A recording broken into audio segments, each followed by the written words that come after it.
अस्सलामुअलैकुम वरहमतुल्लाहि वबरकातुहू। कैसे हैं आप सब? आई होप आप सब ठीक ठाक होंगे। अल्हम्दुलिल्लाह हम भी बिल्कुल ठीक हैं। And welcome back to another vlog. अल्हम्दुलिल्लाह सुम्मा अल्हम्दुलिल्लाह हमने प्लांट्स आखिरकार लगवा ही लिए और इस दफ़ा हमने फ़िलहाल फूल लगवाए हैं। सारे ही ज़्यादातर फूल ही लगवाए हैं क्योंकि ना अभी माली का कहना था कि अभी गर्मी बहुत शदीद पड़ी है तो दूसरे प्लांट्स अभी लगवाने का फ़ायदा नहीं है। तो इसीलिए इस दफ़ा हमने ना जो पौधे चेंज करने वाले थे उनको हमने रिप्लेस किया इन फूल वाले पौधों से।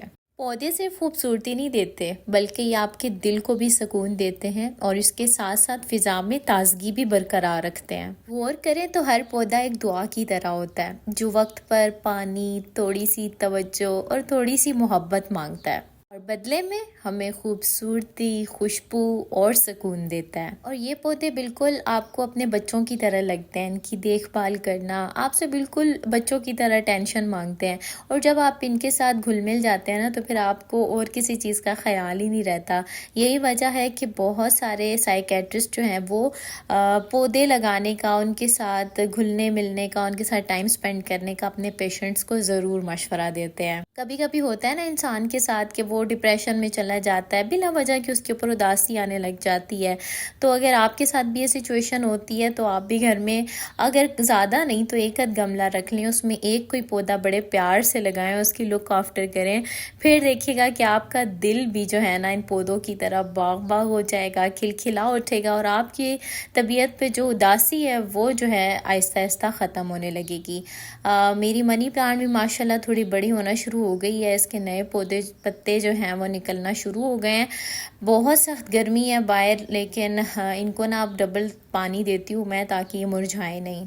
जो लोग मेरे व्लॉग्स देखते हैं उन्हें पता होगा कि मुझे घर से जाने का कितना शौक़ है और हत्तल इम्कान मेरी कोशिश यही होती है कि घर में पड़ी हुई बेकार चीज़ों को दोबारा से उनमें ज़िंदगी पैदा करके जान डाल दी जाए। ये थी कुछ कांच की बोतलें और एक रैक ग्लास था जो कि बिल्कुल फजूल पड़ा था। तो मैंने इसे थोड़ा सा रंगो रोगन करके और थोड़े से फूलों से इसकी जीनत को मेनटेन रखते हुए एक घर का डेकोरेशन पीस बना लिया। कभी कभार ये बेकार चीज़ें थोड़ी सी मोहब्बत से एक बहुत खूबसूरत चीज का रूप धार लेती हैं और पुरानी चीजों में नई जान डालना यही तो असल खूबसूरती है। अगरचे ये सब चीजें बाजार में दुकानों पे रखे हुए महंगे डेकोरेशन पीसेस का मुकाबला तो नहीं कर सकती, मगर इनमें वक्त, दिल और तख्लीक लगी हुई होती है। जब भी हम अपने हाथ से अपने घर के लिए कुछ बनाते हैं ना तो इसमें हमारा लम्स, एहसास और खुशबू शामिल हो जाती है और ये चीज़ हमारे लिए एक ज़िंदगी भर के लिए ना याद बन जाती है। अच्छा, मेरी ऐसी नेचर है ना कि मैं बहुत जल्दी किसी भी चीज़ से उकता जाती हूँ। तो स्पेशली आजकल जैसे गर्मी बहुत ही ज़्यादा पड़ रही है तो मेरा तो बिल्कुल दिल नहीं करता। लेकिन फिर भी कभी कभी जो है ना अपने घर के लिए सोच रही होती हूँ। जब टाइम ज़्यादा हो जाता है और फिर मुझे कुछ होने लग जाता है कि मैंने अभी तक घर के लिए कुछ बनाया नहीं है और स्पेशली अगर कुछ इस तरह की चीज़ें इकट्ठी हो जाएँ उस टाइम पे तो फिर मुझे खुजली हो रही होती है कि मैं कब जो है ना कुछ घर के लिए बनाऊँ। तो बस लगे रहते हैं इन्हीं कोशिशों में। अल्लाह ताला इन्हीं में बरकत डाले, आमीन। और सबसे बड़ी बात तो ये है ना कि हरकत में बरकत है। फजूल बैठने से और अपने आप को अजियतों में, डिप्रेशंस में डालने से बेहतर ये है कि इंसान अपने आप को किसी न किसी काम में मसरूफ़ रखे। और सच बताऊं तो मैं हर वक्त किसी न किसी काम में ना बिज़ी रहने की कोशिश करती हूँ, कुछ ना कुछ खोल के बैठी हुई होती हूँ।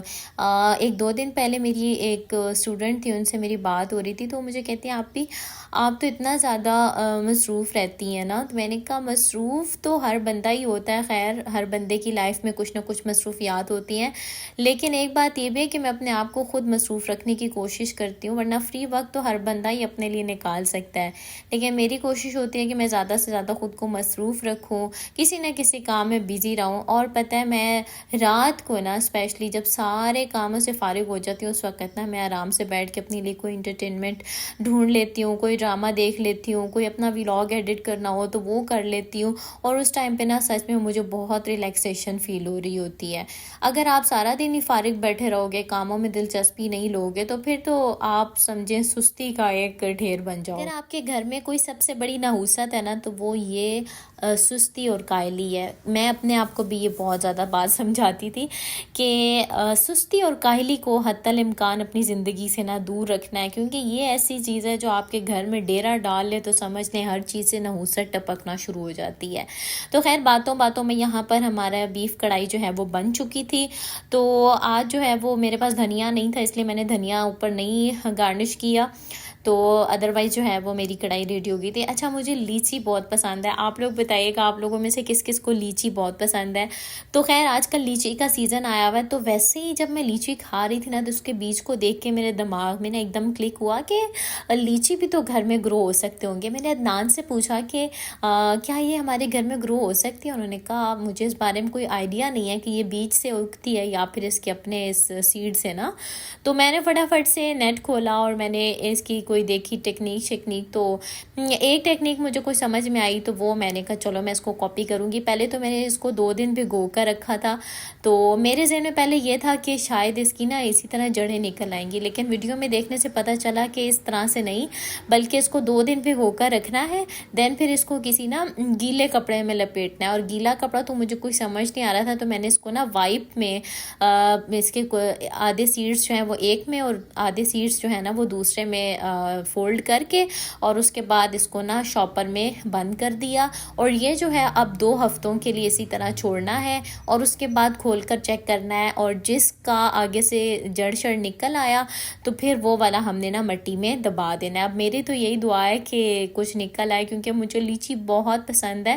खैर बाज़ार से भी लेकर खा सकते हैं, लेकिन जो चीज़ और जो सुकून जो मज़ा आपको अपने घर का फल खाने में है ना, वो किसी और में नहीं है। और मैं अदनान से ये कह रही थी कि गांव में जो डेरा है वहाँ पे आपने इतने प्लांट्स माशाल्लाह लगाए हुए हैं, तो वहाँ पर कुछ फ्रूट्स भी लगाएं ताकि हम भी अपने बाग का अपने घर का कोई फल खा सकें। अच्छा, आज ना मेरा मूड हो रहा था शामी कबाब बनाने का।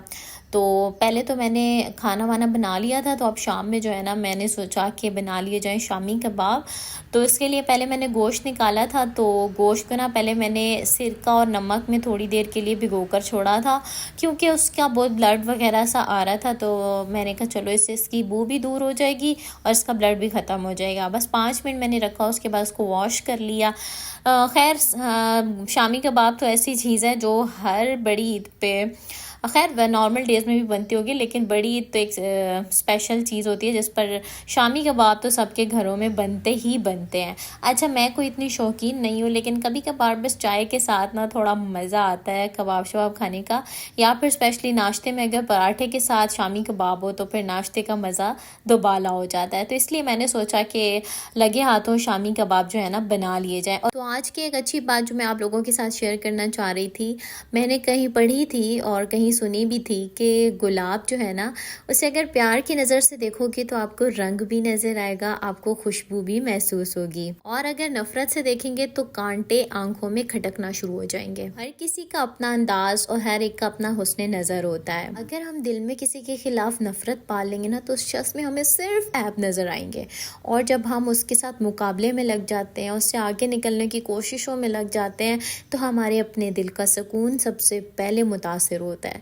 फिर अगर उसके पास दौलत आती है, माल आता है, लोगों की मोहब्बत आती है, तो हम हसद का शिकार होते हैं, जिसका कोई फ़ायदा नहीं है, उल्टा हम अपने आप को अजियत दे रहे होते हैं। तो बस आज से अपनी ज़िंदगी का एक असूल रखना है कि अपनी नज़र को हमेशा प्यारा बनाना है लोगों के मामले में। तो यहाँ पर जो है प्यारे प्यारे से कबाब भी हमारे रेडी हो गए थे। आई होप आपने मेरी वीडियो को बहुत पसंद किया होगा, तो वीडियो को मस्ट लाइक किया करें प्लीज़, और चैनल को सब्सक्राइब भी। अल्लाह हाफिज़।